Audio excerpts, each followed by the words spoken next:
Joseph Vijay எனும் நான் அப்படின்ற ஒரு முழக்கம் தான் இதுக்கப்புறம் தமிழகம் முழுக்கவே கேட்க போகுது. எவ்வளோ அண்டர் எஸ்டிமேட், எவ்வளோ அவதூறுகள், எவ்வளோ விமர்சனங்கள் திரு விஜய் அவர்கள் மீது வச்சாங்க. ஆனால் அத்தனையும் அடிச்சு துவைச்சி மக்களுடைய சக்தியோட இன்னைக்கு முதல்வராக பொறுப்பேற்க போறாரு அப்படின்றது ஆல்மோஸ்ட் கன்ஃபார்ம் ஆயிடுச்சு. அதாவது திமுக காரங்கெல்லாம் ஃபர்ஸ்ட் தாவேக்காவோட தற்குறின்னு சொன்னாங்க. ஆனா சோகால் நீங்க சொல்ற மாதிரி அந்த தற்குறி நினைச்சா ஒரு 75 வருட பாரம்பரிய கட்சியே முடிச்சு விட முடியும் அப்படின்றத இந்த தேர்தல் அவங்களுக்கு புரிஞ்சிருக்கும்னு நினைக்கிறேன். விஜய் அண்ணாவை நம்பின மக்களும் அவங்கள கைவிடல, மக்கள் நம்பின விஜய் அண்ணாவும் அவங்கள கைவிடல அப்படின்னு தாங்க சொல்லணும். ஏன்னா எந்த கட்சியோடும் கூட்டணி இல்லாம என்னுடைய மக்களை நம்பி நான் தனியா நிக்கிறேன், மக்கள் என்ன நம்புவாங்க அப்படின்ட்டு திரு விஜய் அவர்கள் நின்னாரு.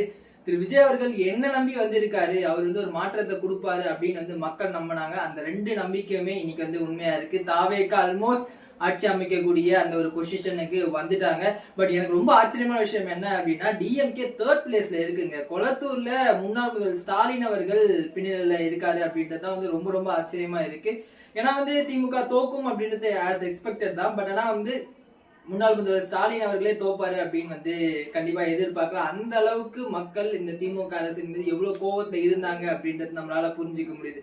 இந்த 5 வருஷத்துக்கு எவ்வளவு பிரச்சனைகள் திரு விஜய் அவர்களுக்கு கொடுத்தாங்க. விஜய் அவர்கள் வெளியே வர முடியாது, அவர் பிரச்சாரம் பண்ண விட மாட்டாங்க, அவர் மீது அவதூறு மீது போட்டுட்டே இருந்தாங்க. பட் அது எல்லாத்தையும் தாண்டி மக்கள் நினைச்சா என்னன்னாலும் ஒரு மாற்றத்தை கொண்டு வர முடியும் அப்படின்றதுக்கான ஒரு பெஸ்ட் எக்ஸாம்பிளா இந்த ஒரு தேர்தல் அமைஞ்சிருக்குது. ஸோ இதன் பிறகு தாவேக்கா அப்படின்ற ஒரு முழக்கம் தான் தமிழகம் முழுக்கவே ஒழிக்க போகுது. எனக்கு ரொம்ப ரொம்ப எமோஷனலா இருக்கு இந்த வீடியோ பேசும்போது. ஏன்னா இன்னைக்கு காலையில் நிறைய ரீல்ஸ்லாம் பார்த்துட்டு இருந்தேன். ஆனா எப்படியாச்சும் ஜெயிச்சிருங்கண்ணா அப்படின்ற அந்த ஒரு ஏக்கம் தான், அந்த ஒரு ஒரு என்ன சொல்றது, ஒரு எக்ஸைட்மெண்ட் தான் மக்கள் மத்தியில இருந்துச்சு. பட் இப்போ அவங்க எல்லாருமே அவ்வளோ சந்தோஷமா இந்த ஒரு வெற்றியை கொண்டாடுறாங்க. ஒவ்வொருத்தருமே இது தங்களுடைய வெற்றியா பாக்குறாங்க. அதான் ரொம்ப ரொம்ப முக்கியம். ஒரு கட்சி ஒரு தலைவன் ஜெயிச்சதை தாண்டி அவங்களுடைய சொந்த வெற்றியா இதை மக்கள் கொண்டாடுறத பார்க்கும்போது இது வெறும் ஒரு ஆட்சி மாற்றம் கிடையாது, அடுத்த 50 வருடங்களுக்கான அரசியல் மாற்றம் அப்படின்னு இதை எடுத்துக்கலாம். ஸோ இந்த வெற்றியை நீங்க எப்படி பாக்குறீங்க அப்படின்றத கீழே கமெண்ட் பண்ணுங்க. And thank you. 3 நிமிஷத்துக்குள்ள வந்துச்சா?